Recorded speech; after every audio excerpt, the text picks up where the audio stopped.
with everybody today, and delighted to be with you as well, Arianna. A huge fan of Thrive, and just delighted to have the chance to chat today. And I'm absolutely thrilled to be with you, Greg. I love essentialism and have learned, and I'm constantly learning from its message. Oh, that's marvelous. Listen, let's just get started with a simple question, which is, why did you write Thrive? So I wrote Thrive because 8 years ago I collapsed from exhaustion, sleep deprivation, and burnout. Mm. And in the process of rediscovering what I had done wrong in my life and how I had defined success wrong in my life, I saw how prevalent this delusion that burnout is an essential part of success is. Mm. And so I was hoping that by writing Thrive, I could help people listen to the whispers and prevent their own wake-up calls. After all, we all supposedly can only learn through pain.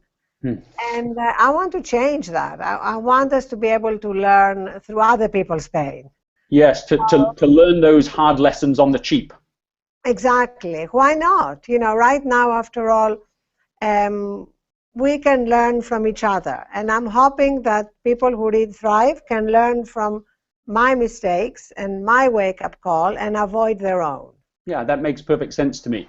Now, when you talk about the third metric, share with us again what the first two metrics of success are. So the first two metrics of success are money and power.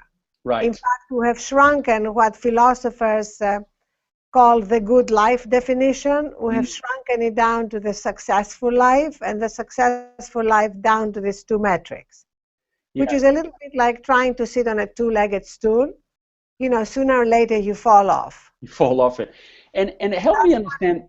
Yeah, that's the third leg of the stool, the third metric of success, which starts with our well-being.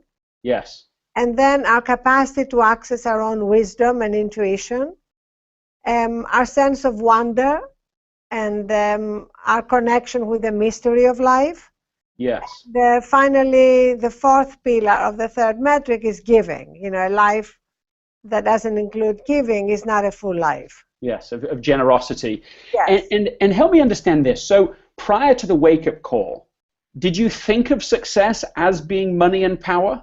Or did you always know it was more than that, but somehow got caught up in it? No, I always thought it was more than that.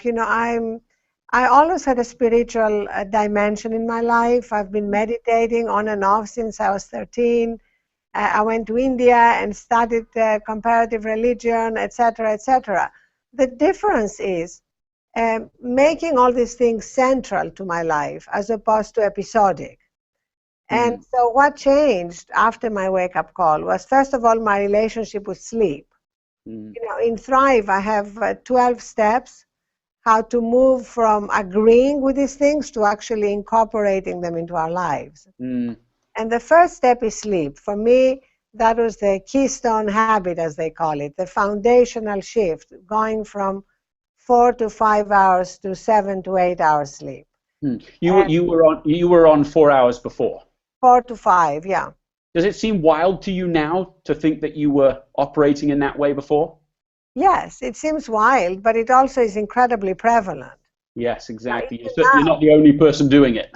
Yes, and I think that's what makes it less wild at the time. And even now, when we've had so many scientific findings, Thrive has 55 pages of the latest scientific findings on sleep, meditation, renewal, etc. But even now, we still have people congratulated for working 24/7.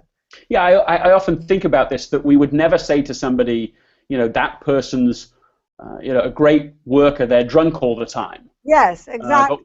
But we do say that person's such a great worker, they pulled an all-nighter, they stayed up late and so on.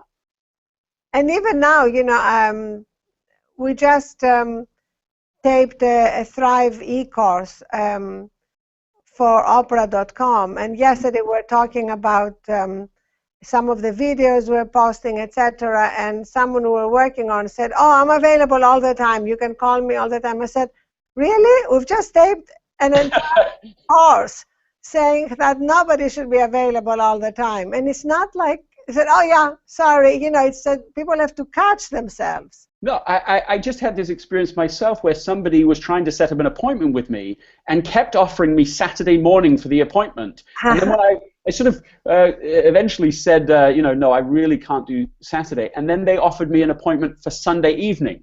And I found myself, I really was very surprised by this. I thought, if I give up my weekend, I'm never getting it back, you know. Exactly. Well, that's like a story you have in your book from Clay Christensen. Yeah, well, exactly. When he was a management consultant, and he was asked to do something on a Saturday, and he said, "That's for my family." He was asked to do something on a Sunday, and he said, "That's for God." Exactly. Tough at the time, because he was not Clay Christensen then. No, that's exactly right. It was a time when negotiating these things would have been much harder for him. Yes. When I hear these stories, it really does inspire me to just realize we can push back, that we can say no. Do you find it easy now to say no? Do you still find it hard to say no? Where are you on the difficulty scale when it comes to pushing back? I'm still a work in progress. Yeah. I still have this temptation that I have to say yes, but I remember what you said, that you don't have to say yes, and a phrase I use is "no is a complete sentence." Yes. And one of the steps in Thrive that has helped me is to recognize that we can complete a project by dropping it. Yes. I just love that quote in the book. I'm going to connect it to that point to one of the questions coming in here from Nina. Nina says, how can we get out of the trap of saying yes to everything? I'm so used to being a yes person that I find it hard to gracefully say no when I have too much on my plate. So how do we say no gracefully? I think we say it gracefully by saying yes to the things that really matter to us. So if you have problem saying no, think of it as saying yes. In order to say yes to the things that really matter, to what are the priorities in your life, you have to say no. So once you are clear what the priorities are, then whatever is left at the margin is things that you have to say no to. One of the things I love about this word priority is that language 1500s and it was singular. I know, I love that. Yeah, the prior thing, the very first thing. And we kept that word singular very sensibly 500 years. And it was only much later that we even started using the term priorities. But can we really have the very first things? Yeah, and now kind of from the 1900s on, it's like multiple priorities until it's become meaningless, right? That's exactly what happens. I hear it all the time from people. But tell me something no too recently to say no to. So saying no to speaking, like yesterday, an interesting speech in South Africa, but I thought, no, getting on a plane, going to South Africa is not something that is consistent with everything else going on in my life. Yeah, so and how did you say no to it? Is it someone else that you had as a bit of a gatekeeper that helped to push off those requests, or did you say no yourself? Well, the invitation had come to my speaking agency, so they said no. But what you're saying is an important thing, because as success increases, the number of options and opportunities increases, and if we're not careful, we will keep saying yes to things we would have jumped at saying yes to a year or two ago, but now we have to say no just to keep ourselves sane. Have you found that to be true? Yes, absolutely. And it often means saying no to things that are that we want to do, or that, somewhere where we want to go because of what it will mean to our health or our relationships or our ability to do other things that matter more. Yeah, exactly. We have somebody who's going to join us on video chat for a question. This is Kirsty, if I'm saying her name right. Hi, Greg. Hi, Arianna. Hi. I do have a question, and thank you so much for all your wonderful wisdom. I wanted to know, how do you know when to really walk away from a project or an endeavor and determine if it's truly what Greg calls a sunk cost basis, or bias, sorry. And what if Thomas Edison had actually walked away from inventing the light bulb after 10,000 attempts? I think you're making an important distinction, which is the distinction between perseverance, that something in order to achieve may actually take a long time, many attempts, many failures along the way, but if that's something you're committed to, that's a priority in the important singular sense. At the other end of the spectrum are things that no longer have a big charge for us, and yet we said at one point to ourselves or to others that we are going to do them, and we never really updated that list. For me, that's why we need to have kind of regular life audits. I went through a recent life audit, for example, when I completed the project of learning to become a good skier by dropping it and remaining a lousy skier, but I don't care anymore. Or learning German, or learning to cook, any number of things which I thought I wanted to do, which I hoped one day I would be able to do, and I realized they were not important enough compared to other things, and so they're done. By which I mean they're not done, but they no longer weigh on me. It's very liberating, I think, just to discover we don't have to do it. We can just let go of things that are good but aren't the very most important things we could be doing. Exactly. That's the key. And so in that sense, you need to make your own list. And once you make the list and you see what is at the top in terms of what matters to you, then perseverance, putting up with failure, that's just part of the journey. All right. Thank you so much, Arianna. Thank you. We have another question coming in here from Bobby. Says, Arianna, first off, loved Thrive, and I've been trying to start a little Thrive tribe on my campus. I like the sound of that. My question is, what suggestions do you have for incorporating Thrive and third metric principles in a college lifestyle that is always changing? Well, first of all, I love the fact that you are working on developing a Thrive tribe.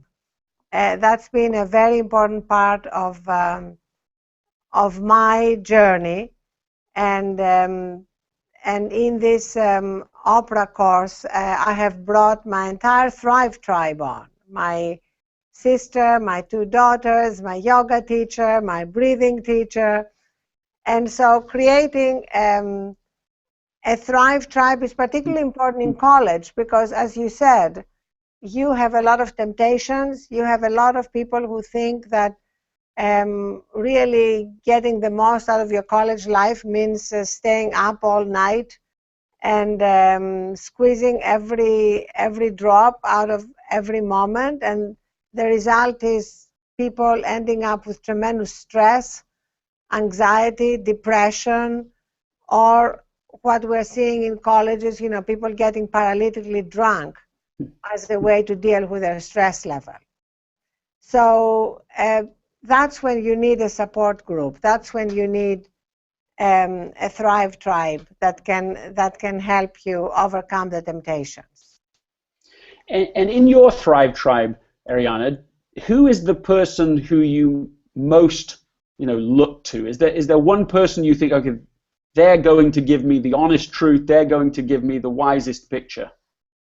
Yeah, it's definitely my sister, Agape Stasinopoulos, who is also a writer and has written a really good book called Unbinding the Heart about her own journey. And she's somebody who knows me inside out and will always tell me the truth.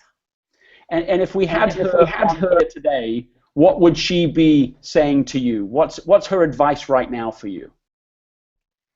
Well, her advice always is to say no more. She thinks I have a way to go. I'm very good at certain things and still a work in progress in other things. Like I'm very good at when it comes to my sleep. Like I really do get 8 hours sleep. I do meditate and I do my exercise. All these steps. Sleep is step number 1 in Thrive. Meditation is step number 2. Taking your devices out of your bedroom is step number 3. So all these I'm really good at. But I still have a way to go in terms of how much I feel I can cram into a day.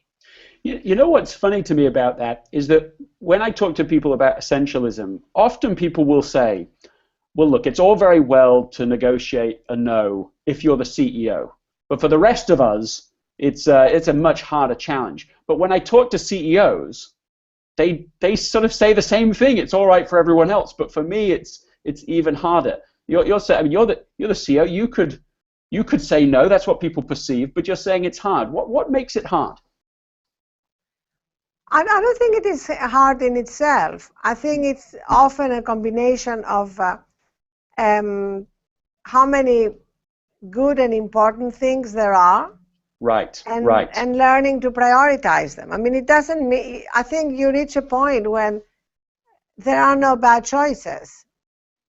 But even among the good choices, I need to be better at deciding what I'm actually going to put my energy into. Well, I think that's a great point, because it's probably quite hard for some people to even imagine how many different opportunities are coming to you, every hour, every day. The number of things you could be doing is really a tremendous set of great things, all the different people you could meet, all the different shows you could be on. And so the challenge gets harder as someone goes up the success ladder further. That there are different challenges at different parts of the journey. It's like when we're starting in our careers, we may think that if we say no to the boss, our whole career is going to be impacted. Yes. And then when you're at the top of your career, you have unlimited great opportunities, and you need to exercise self-discipline about what to say yes or no. So it's not like it suddenly gets easier. I think prioritizing connecting with ourselves is something which becomes sort of increasingly important. And then it's a little bit like a magnet that draws us, so that it creates its own sort of magnetic force. Yeah, one of the things I think is helpful is to hold a personal quarterly offsite, where every 90 days you're really asking the big questions and hammering through what are amazing opportunities sometimes, but still discerning, no, this is the one that I absolutely am going to go after, and I'm willing to give up all the other good things in order to pursue that. But finding the space and time to do that, I think, is very hard in our environment. But then once you start to do it, it can become so incredibly validating of the right choices that it draws you. Do you do it? Yes, I certainly do. But I'll tell you the thing, I agree with what you're saying, is that it becomes, in a way, like a positive addiction. you start to say this other way of living, this the undisciplined pursuit of more that we have been given in our culture is just a con. We've been told it's a bill of goods. We have been told if you can fit it all in, then you can have it all in your life. But what I find about that, the only problem with that is it's a lie. It's not true. What you get is stressed out. What you get is low quality work. What you get is making a millimeter progress in a million directions. So I definitely find that once people taste the other side, they start on a very different journey where they keep getting rewarded for a different way of living. Yes, and then the reward is so extraordinary because there's so much joy in what we're doing. Creating space also in between activities is so key, and getting away from the breathlessness of going from one thing to the other, what we call time famine, the sense that it's always later than we thought. And that's just a completely exhausting way of living. It's really living in a fight or flight mode. Yeah, you're perpetually, I love that phrase that you used, the time famine. Connected to that, we have a question from Madison who says, social media has become such a primary mode of communication, but it's been linked to many negative effects. How can we use and consume social media in a positive, constructive way? What are your thoughts on that?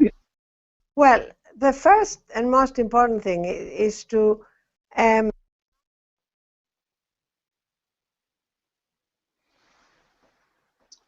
of FOMO because of social media, fear of missing out. Yes. Because suddenly we look at the beautiful Instagram pictures and Facebook pictures, and people, especially younger people, may begin to think, oh, everybody else is having a better time than I'm having. Mm-hmm. And the truth is that nobody's having as good a time as it appears on Instagram. And there is that sense of recognizing that each one of us has a life which is so much more complicated, has so many more dimensions than the kind of single-dimensional life that we see in social media.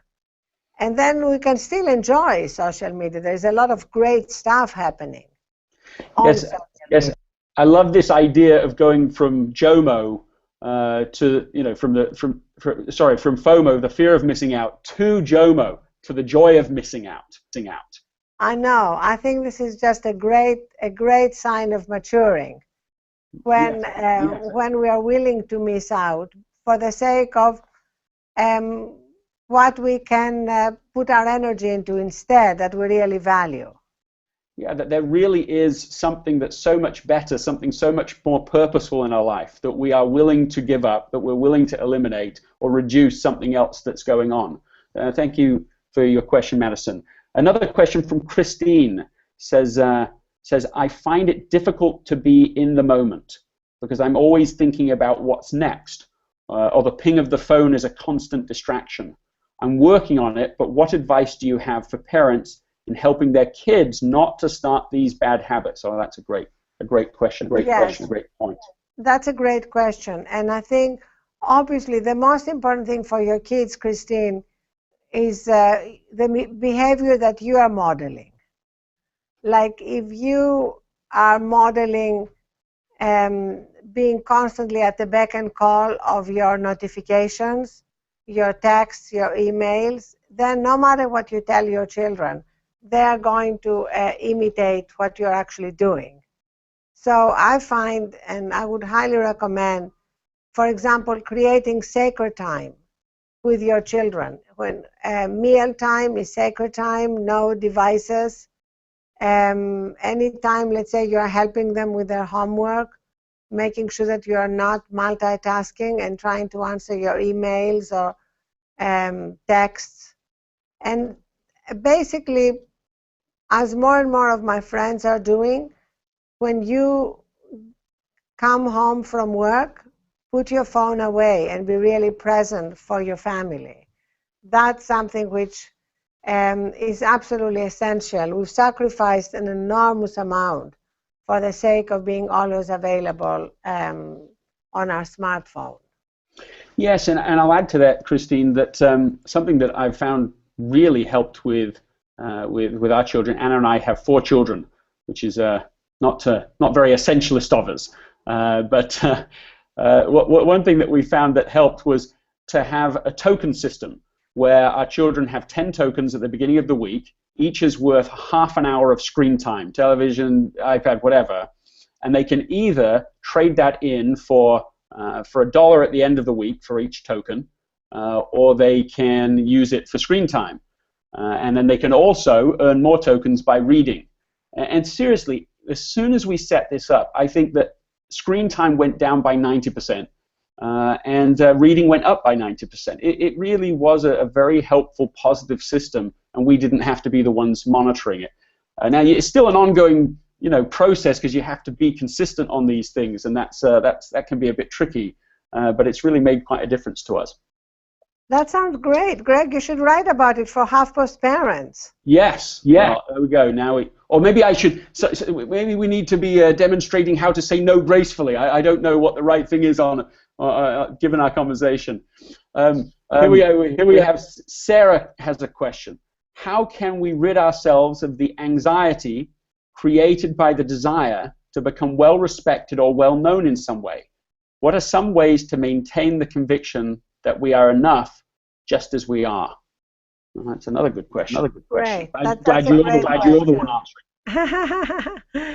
answering. Well, first of all, I think the fact that you are aware of the incredible price that we pay if we constantly want to be approved or looked at in a certain way, that's the beginning, being aware of that. I call it in Thrive the obnoxious roommate living in our heads. That voice, that judges us, puts us down, tells us we're not good enough. So I think that once we begin to recognize that that voice is not ourselves, is not our truth, is not who we fully are, then it makes it easier for us to connect with who we truly are, and to recognize that who we are as human beings, the essential dimension of who we are, is always going to be more important than anything we are in the world. That even the best jobs, the best anything we're doing, cannot compare with the we are. No, sorry. I love this idea of this obnoxious roommate in your head. I think that's important. Talk to me about your journey with that. What did you do to get that out, or at least get that out more often? Well, what's the concretely can someone do? Well, the first thing is to make a distinction between you and the obnoxious roommate, because for the longest time in my life, I thought that the obnoxious roommate and I were one, and whatever the obnoxious roommate was saying was the truth. And so recognizing that it's not the truth, that the obnoxious roommate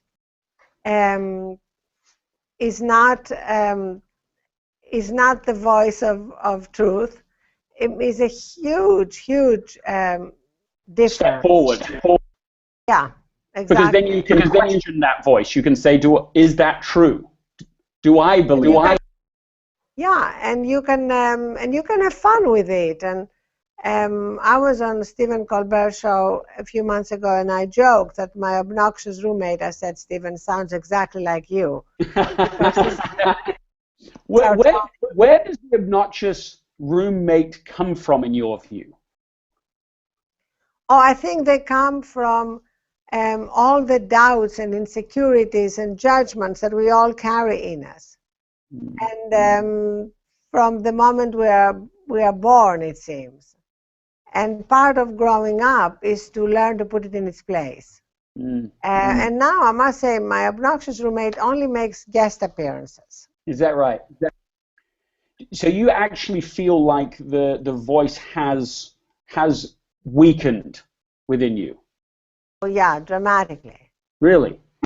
That's, I think, one of the reasons I have so much more energy is because I don't have to deal with that voice. I think dealing with that voice is the most draining thing. Let me give you an example. In the past, I would have done this Google Hangout with you, which has been fun. You know, I'm really enjoying it. I would have left, and then my obnoxious remaining would have started, oh, I didn't like at all the way you answered that question. You know, you completely forgot to tell Greg about that. No, that was completely wrong what you said. And it would have gone on and on and on. So the energy that I've expended doing this is really nothing because I'm enjoying it and I'm really present.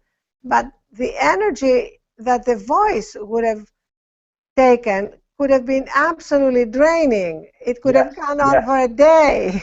No, I know exactly what you're talking about. I actually used to think that this was, I don't know, I suppose I just thought this was just my own experience to have these two voices. And it's quite liberating just to be aware that it's an almost universal experience that people have this challenge. Totally universal, yes. And I think when we can be liberated from that voice and be really present in our lives, we have this incredible amount of energy available to us. I think that's true. I love it. I've certainly where the job itself is easy, or relatively easy, but the second job of dealing with that, what I think sometimes of as almost wounded voices, that then just, oh, that's a much bigger job, much more exhausting, draining. I'm completely with you on this, and I think that I think it keeps people back often from being able to break through to the next level. Okay, we have a question here from Hannah. Hannah Frail. As a recent graduate, how can I define my own success despite pressure from parents and classmates to get a high-paying, traditionally successful job? That's a challenge, and that's where we need to realize that ultimately we have to be true to ourselves. There's nothing wrong with a well-paid job if it's a job you want to do. But if there is something else that you want to do in your life, my younger daughter, for example, is a painter, and she really wants to be a painter. And when she tells people she's a painter, she almost always feels that they really want to say, yeah, but what do you really do? So that's where you need to kind of stand up for yourself. If there is something you want to do, and you need to be realistic, you have to make a living. So if there is something you want to do that's not making you a living right away, maybe you can combine it with something else. I mean, it's natural for parents to want to protect their children and want to make sure they have what is known as a stable job. But right now, there are very few stable jobs. Everything is changing so dramatically that you might as well do what you love. Now, that's a great response. I love Hannah Lilly, a different Hannah, is following up on this obnoxious voice point. She says, I used the exact same approach with the obnoxious voice with my dealings with an eating disorder. It worked amazingly, and like that, I have so much energy. Arguing with this voice was exhausting. When I separated myself, it was freeing. I want to follow up with Hannah as well here. I don't know if she can make another response here, but I'm curious about how you separated yourself from it. And while we're waiting for that, Arianna, is this what you did? Did you just stop arguing with it and just separated yourself in some way, or did you talk to it? It seemed like you talked to it in a way previously. What was how did you think of that? Things. It could be separating. It could be using humor. It could be observing, but not buying into it. I was really interested to hear about Hannah's anorexia or some form of eating disorder, because both my daughters went through eating disorders. And Really? And the obnoxious roommate is a big part of the eating disorder. And learning to deal with that was what made it possible for both of them to thank God, be in good shape about it now. I think it does start with just communicating that there is such a voice. I think you're right about that. But I'm still curious about what strategies there are beyond that that people can do. I think it's a big part of learning to thrive. Is not having to think, well, I have to live up to this extreme voice in my head saying I have to prove myself with power and money and success and achievement all the time just to be okay, and anything less than that is failure. I think this is key to the third metric idea, yes? Absolutely. And one of the things that we recommend in the Oprah Thrive course is to write down what the obnoxious roommate says and burn it. We explain to the students to be very careful. We don't want you burning down the house, but write it out, go to the sink and hold a candle. It's a great sort of cathartic moment when you really burn what the obnoxious roommate is saying. Have you done that yourself? You've burned those words? Definitely. Have you done it more than once? I'm just curious. Or is this sort of one symbolic time, or every so often you've literally written out what that voice is saying and done it a few times? Basically, you know, you do it as long as you need to do it until the obnoxious roommate loses its power. I think it's a very powerful symbolic thing to do. I love that. I have a couple of comments here, maybe the last couple here. We've got Hannah again, which I think will be helpful. She said, I had a realization one day that it wasn't me. Up to that point, I thought that we were one. It was a slow process, but it was such a relief and took so much pressure off me. I think that's a terrific point. We're sort of coming to close to the end here, Arianna. What haven't we covered? What is it that you would want to communicate to those that are with us today that we didn't get to? Well, thank you first of all so much. You know, it was so great to have you moderating this session, and a great opportunity for me to get to know you. And I want to thank everybody who's come up with a question, and to really make it clear that this is a journey. It's not something that we can wrap up and put aside. That's our life journey. And so I love the fact that people can ask questions, can communicate with you and me and each other, and therefore make the journey easier. Yes, I think sometimes, at least when people read Essentialism, and they'll say something to me like, yes, this is a good reminder, or they'll say, yeah, you know, I think that priority setting is important. I actually think, even though they're being quite kind, that they're missing the point, which is that it's not one more thing. It's a different way of doing everything. It's a journey of becoming somebody who, in a way, we weren't before. And I think that's the same sentiment that you have in Thrive. This is a lifestyle, and that's not going to happen in a single moment, so we shouldn't be beating ourselves up about that. It's a really long journey, maybe the journey of our whole life. Absolutely. And I think we can learn from each other. That's why I want to invite everybody who is on this hangout with us to share their stories on the Huffington Post. I'll give you my email address, arianna@huffingtonpost.com, a simple email address. And that way we can learn from each other, like from Hannah's story about overcoming her eating disorder. Yeah, listen, for me, it has been a tremendous pleasure to have the excuse and the opportunity to have a chat today. For everybody listening, you know, there's more than just buying the book, as all of you have done, Thrive, to be here today. This idea of a Thrive tribe, I think with the pressures we have today, without a Thrive tribe, without an audience, a group that you can communicate with about these issues, you're just going to get sucked back in to the cultural norm of our time. So certainly advocate everybody goes beyond the reading of Thrive, but also the implementation with a team support. Listen, Arianna, what a pleasure to be with you. and a pleasure to everybody that's joined in today. Thank you, everybody. Thank you so much. Thank you, Greg. Thanks. Bye for now. Bye for now.